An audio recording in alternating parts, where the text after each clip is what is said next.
Trading करते समय कई बार ऐसा होता है कि आप लोग किसी सपोर्ट या रेजिस्टेंस के ब्रेकआउट होने पर स्टॉप लॉस लगाकर ट्रेड में एंट्री लेते हैं, लेकिन कुछ ही मिनट बाद प्राइस फिर से यू टर्न लेता है और सपोर्ट या रेजिस्टेंस के अंदर आ जाता है और आपके स्टॉप लॉस को हिट कर देता है, जिससे आप लोग ट्रैप हो जाते हैं और आपको लॉस हो जाता है। तो आज के इस वीडियो में हम लोग देखेंगे कि ट्रैप ट्रेडिंग क्या है, मार्केट में किस तरह के ट्रैप होते हैं और सबसे ज़रूरी ट्रैप ट्रेडिंग से हम लोग कैसे बचे, साथ ही ट्रैप ट्रेडिंग का उपयोग करके हम लोग कैसे पैसा बना सकते हैं और एक लॉस मेकिंग ट्रेडर से प्रॉफिटेबल ट्रेडर बन सकते हैं। तो अगर आप ट्रैप से बचना चाहते हैं तो इस वीडियो को लास्ट तक देखना। तो चलो सबसे पहले हम लोग समझते हैं ट्रैप ट्रेडिंग क्या है। तो ये देखो, ये 5 मिनट टाइम फ्रेम का चार्ट है जिसमें यहाँ पर एक रेजिस्टेंस लेवल है जिसे एक बड़ी सी ग्रीन कैंडल ब्रेक करती है और रेजिस्टेंस के ऊपर कुछ कैंडल बनाती है, जहां बहुत सारे रिटेल ट्रेडर इस रेजिस्टेंस के ब्रेकआउट होने पर ट्रेड में एंट्री करते हैं और यहां स्टॉप लॉस को रेजिस्टेंस के नीचे लगा देते हैं। तभी मार्केट फिर से इस रेजिस्टेंस के नीचे आ जाता है और यहां पर सभी रिटेल ट्रेडर का स्टॉप लॉस हिट हो जाता है। इसे हम लोग फॉल्स ब्रेकआउट भी कह सकते हैं, क्योंकि यहां पर ब्रेकआउट तो हुआ है लेकिन प्राइस रेजिस्टेंस के ऊपर जाने के बजाय नीचे आ गया। मार्केट में ये ट्रैप बड़े ऑपरेटर के द्वारा होता है जो रिटेल ट्रेडर का स्टॉप लॉस खाने के लिए ऐसा करते हैं। लेकिन आपके मन में ये सवाल होगा कि आखिर ये ऑपरेटर कौन होते हैं और वो ऐसा क्यों करते हैं। चलिए जानते हैं। ऑपरेटर कोई सामान्य ट्रेडर नहीं होते हैं, जिसमें बिग इंस्टीट्यूशन शामिल है, जैसे bank, FII, DII, mutual fund investor. ये लोग मार्केट में ट्रैप करते हैं जिससे वो बड़ा मुनाफा कमा सके। आम रिटेलर की तुलना में इनके पास बहुत ज्यादा पैसा होता है, जिससे वो सपोर्ट और रेजिस्टेंस पर बाय करते हैं और ब्रेकआउट करते हैं।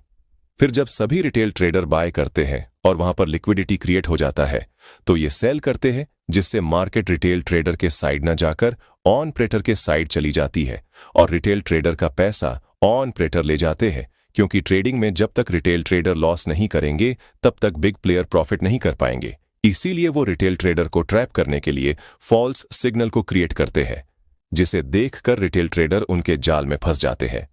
चलो इसे डिटेल से समझते हैं कि बिग प्लेयर रिटेल ट्रेडर को क्यों ट्रैप करते हैं। जैसे मान लो ये एक रेजिस्टेंस है और प्राइस को इस रेजिस्टेंस ने नीचे आना, लेकिन यहां पर बिग प्लेयर और रिटेल ट्रेडर दोनों एक साथ सेल करेंगे तो मार्केट तेजी से गिरेगा, जिससे मार्केट में सेलर तो बहुत सारे होंगे लेकिन बायर नहीं होंगे, जिससे मार्केट का बैलेंस बिगड़ जाएगा। क्योंकि आपको पता होगा मार्केट में सेल तभी होगा जब बायर होगा। इसका मतलब यह है कि हम लोग किसी चीज को तभी बेच सकते हैं जब उसे खरीदने वाला हो। तो यही रीजन है जिससे ऑपरेटर रेजिस्टेंस का ब्रेकआउट करते हैं, जिससे वहां पर बहुत सारे रिटेल ट्रेडर बाइंग करने लगते हैं और रेजिस्टेंस के ऊपर वॉल्यूम जनरेट होता है। सरल शब्दों में रेजिस्टेंस के ऊपर बहुत सारे बायर है जो ये सोचकर बाइंग कर रहे कि मार्केट यहां से ऊपर जाएगा, लेकिन ऑपरेटर यहां पर सेल करते हैं, जिससे उन्हें बायर मिल जाता है। क्योंकि बिग प्लेयर का माइंडसेट बाय लो सेल हाई होता है, जिससे वो मोटा पैसा बना सके। इसीलिए हम लोग जहां पर बाय करते हैं बिग प्लेयर सेल करते हैं। ट्रैप ट्रेडिंग 2 प्रकार के होते हैं। पहला, बुल ट्रैप, जब कीमत रेजिस्टेंस लेवल को तोड़ती है और ऐसा लगता है कि अब तेजी आएगी, लेकिन कीमत नीचे गिर जाती है। लेकिन कई बार ये बिग प्लेयर किसी जोन का भी ब्रेकआउट देकर ट्रैप करते हैं। जैसे ये देखो, प्राइस बहुत समय से इस ट्रेड लाइन के ऊपर चल रहा था, तभी इस ट्रेड लाइन का ब्रेकआउट होता है जहां बहुत सारे रिटेल ट्रेडर बाइंग करते हैं, लेकिन कुछ ही समय में प्राइस नीचे आ जाता है और सभी के स्टॉप लॉस को हिट कर देता है बेयर ट्रैप। जब कीमत सपोर्ट लेवल को तोड़ती है और ऐसा लगता है कि अब गिरावट आएगी, लेकिन कीमत ऊपर चली जाती है। चलो कुछ ट्रैप को देखते हैं जिससे हमारी स्ट्रेटेजी और भी क्लियर होगी। ये देखो, यहां पर एक डब्ल्यू पैटर्न बना और जैसा कि हम लोग जानते हैं कि डब्ल्यू पैटर्न में नेक लाइन ब्रेक होने पर हम लोग ट्रेड में एंट्री लेते हैं। यहां पर ब्रेक हुआ, लेकिन फिर अगली ही कैंडल एक बड़ी सी रेड कैंडल बनी और सभी का स्टॉप लॉस हंट हो गया। और इस कैंडल को भी देखने से पता चलता है कि इतनी बड़ी कैंडल सिर्फ ऑपरेटर ही बना सकता है। लेकिन सवाल यह है कि कैसे हम लोग ट्रैप ट्रेडिंग को आइडेंटिफाई करें और ट्रैप होने से कैसे बचे। तो इसके लिए हम लोगों को कुछ बेसिक पॉइंट को देखना होगा। Point number 1, volume. किसी भी ट्रैप से बचने के लिए वॉल्यूम बहुत इंपॉर्टेंट होता है, क्योंकि वॉल्यूम को देखकर हम लोग ये पता लगा सकते हैं कि किसी भी सपोर्ट या रेजिस्टेंस का ब्रेकआउट रियल है या ट्रैप है। क्योंकि प्राइस कई बार हम लोगों को गलत सिग्नल देते हैं, जिससे हम लोग ट्रैप हो सकते हैं। इसीलिए फेक ब्रेकआउट से बचने के लिए वॉल्यूम देखना बहुत जरूरी है। इसे लगाने के लिए सबसे पहले आपको ट्रेडिंग व्यू के वेबसाइट पर जाना है और फिर इंडिकेटर वाले ऑप्शन को क्लिक करना है। फिर वहां सर्च करना है वॉल्यूम, फिर इसे चार्ट पर ऐड करना है, जिसके बाद ये चार्ट पर कुछ इस तरह से शो होगा। इसे आप मोबाइल या कंप्यूटर दोनों में लगा सकते हैं। चलिए इसे इस चार्ट की मदद से समझते हैं।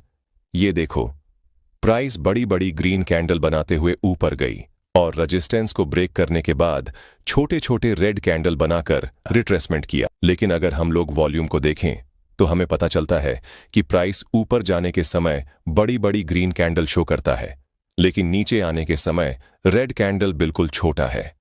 इससे पता चलता है कि बायर इस समय पावरफुल है और सेलर वीक, क्योंकि सेलर की वॉल्यूम बहुत कम है और वो मार्केट को ज्यादा नीचे नहीं ले जा पाएंगे। और यहां पर एक ग्रीन कैंडल बनती है जिसकी वॉल्यूम सेलर से ज्यादा है, तो ये एक रियल ब्रेकआउट है।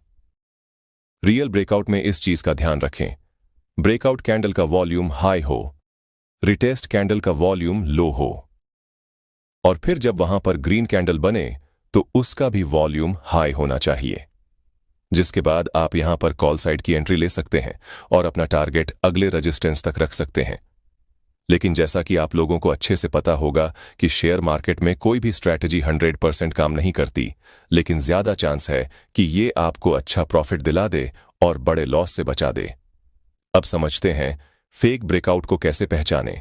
तो इस चार्ट को ध्यान से देखो, यहां कुछ ग्रीन कैंडल रेजिस्टेंस को ब्रेक करती हैं और फिर नीचे आ जाती हैं, और अगर हम लोग वॉल्यूम को देखें तो पता चलता है कि ब्रेकआउट कैंडल का वॉल्यूम हाई है, लेकिन साथ ही रिटेस्ट कैंडल का वॉल्यूम भी बड़ा है, और यहां पर जो ग्रीन कैंडल बनी है उसका वॉल्यूम काफी कम है और इस रेड कैंडल का वॉल्यूम ज्यादा है। मतलब बायर ग्रीन कैंडल बनाकर मार्केट को ऊपर ले जाने की कोशिश करते हैं, लेकिन यहां पर ग्रीन कैंडल की वॉल्यूम साइज काफी कम है, जिससे यह पता चलता है कि यह एक फॉल्स ब्रेकआउट का संकेत है और सेलर स्ट्रांग है। इसीलिए यह एक ट्रैप है, क्योंकि यहां पर बायर को एंट्री लेने के लिए इन्वाइट किया जा रहा है। ऐसे में आप इस स्विंग लो के ब्रेक होने पर डाउन साइड का ट्रेड ले सकते हैं, क्योंकि अगर इस कैंडल का वॉल्यूम ग्रीन कैंडल से ज्यादा हो तो ये हमारे लिए एक डाउन ट्रेड का संकेत होता है, और ऐसे में हम लोग सेल साइड में एंट्री करके अच्छा प्रॉफिट बना सकते हैं। चलो कुछ उदाहरण से रियल ब्रेकआउट और फॉल्स ब्रेकआउट को समझते हैं। ये निफ्टी का 5 मिनट टाइम फ्रेम का चार्ट है। यहां पर एक रेजिस्टेंस है, एक ग्रीन कैंडल के साथ रेजिस्टेंस का ब्रेकआउट हुआ है, और अगर तुम यहां वॉल्यूम को देखोगे तो तुम्हें पता चलेगा कि यहां पर ब्रेकआउट कैंडल की वॉल्यूम बहुत ज्यादा है। इसका मतलब यह है कि यह एक रियल ब्रेकआउट है, और यहां तुम कॉल साइड में एंट्री बना सकते हो, जिससे हम लोग पूरे ट्रेड को कैप्चर कर सकते हैं और अच्छा प्रॉफिट जनरेट कर सकते हैं। इससे हमें आसानी से ये पता चल गया कि ये एक रियल ब्रेकआउट है, कोई ट्रैप नहीं। चलो एक और उदाहरण देखते हैं। इस चार्ट को देखो, यहाँ पर एक रेजिस्टेंस है जहाँ एक ग्रीन कैंडल ब्रेक करती है और फिर रेजिस्टेंस के ऊपर कुछ कैंडल बनाती है। फिर से रिटेल ट्रेडर यहाँ बाय करते हैं और प्राइस फिर से रेजिस्टेंस के नीचे आ जाता है और उनका स्टॉप लॉस हिट हो जाता है। लेकिन अगर वॉल्यूम को हम लोग ध्यान से देखें, ब्रेकआउट कैंडल में ग्रीन कैंडल का वॉल्यूम काफी कम है और रेड कैंडल थोड़ा बड़ा है, जिससे पता चलता है कि सेलर की संख्या ज्यादा है, जिससे मार्केट नीचे चला जाता है। चलो अब देखते हैं कि कौन सा वो लेवल है जहां पर सबसे ज्यादा ट्रैप होता है। ये कुछ इंपॉर्टेंट लेवल है जहां आप ट्रैप से बच सकते हैं और अच्छा प्रॉफिट कर सकते हैं। पहला, प्रीवियस डे हाई और लो। जब भी मार्केट प्रीवियस डे हाई या लो को तोड़ती है तो यहां पर ज्यादा चांस होता है कि ब्रेकआउट फेल हो जाए। दूसरा, ओपनिंग डे हाई और लो। जब भी मार्केट ओपनिंग डे हाई या लो पर होती है तो ट्रैप होने का चांस ज्यादा होता है, जैसे हम लोग यहां पर देख सकते हैं। तीसरा, स्विंग लो। जैसे देखो मार्केट जब अप ट्रेंड में होता है और यहां पर सपोर्ट लेवल हो तो यहां पर हम लोग ट्रैप को देख सकते हैं। चौथा, साइकोलॉजिकल नंबर। जब मार्केट साइकोलॉजिकल नंबर पर जाता है तो भी ट्रैप होने का चांस होता है, जैसे 24,000, 24,500, 25,000। यहां ऑन प्रेटर एक्टिव होते हैं। ऐसे लेवल को जब कैंडल एक ही बार में तोड़ती है तो ज्यादा चांस होता है कि ब्रेकआउट फेल होने का, क्योंकि Indian market stop loss hunting के बेस पर ही चलती है। तो आप लोग ऐसे लेवल पर ध्यान से ट्रेड में एंट्री करें और स्टॉप लॉस लगाकर ट्रेड करें। चलो अब जानते हैं कि ट्रैप ट्रेडिंग में सही एंट्री कैसे करें। देखो, अगर प्राइस किसी इंपॉर्टेंट लेवल को एक ही बार में तोड़ दे तो समझो कि ये एक फेक ब्रेकआउट हो सकता है। ऐसे में आप लोग ब्रेकआउट फेल होने का वेट करें, फिर ट्रेड में एंट्री ले। दूसरा, अगर प्राइस इंपॉर्टेंट लेवल के पास जाकर कुछ कैंडल बनाए और फिर ब्रेकआउट दे तो समझ लो ये एक रियल ब्रेकआउट है, और अगर प्राइस ब्रेकआउट के बाद ज्यादा समय बिताए तो ये एक फेक ब्रेकआउट हो सकता है जहां ट्रेडर ट्रैप हो सकते हैं। ट्रैप ट्रेडिंग में सफल होने के लिए कुछ जरूरी बातें। पॉइंट नंबर 1, कंफर्मेशन जरूरी है। बिना कंफर्मेशन के ट्रेड न लें। हमेशा कैंडल पैटर्न या इंडिकेटर्स चेक करें। पॉइंट नंबर 2, वॉल्यूम पर ध्यान दें। फॉल्स ब्रेकआउट में वॉल्यूम कम होता है, जो ट्रैप का संकेत है। Point number 3, risk management. अपने अकाउंट का 1 से 2% से ज्यादा रिस्क न लें। स्टॉप लॉस हमेशा यूज करें। Point number 4, market news. बड़े इवेंट्स जैसे आरबीआई की पॉलिसी या यूएस मार्केट की खबरें ट्रैप्स को प्रभावित कर सकती हैं। धैर्य रखें, ट्रैप सेटअप्स बार बार नहीं आते, सही मौके का इंतजार करें। पॉइंट नंबर 5, टाइम फ्रेम चुनें।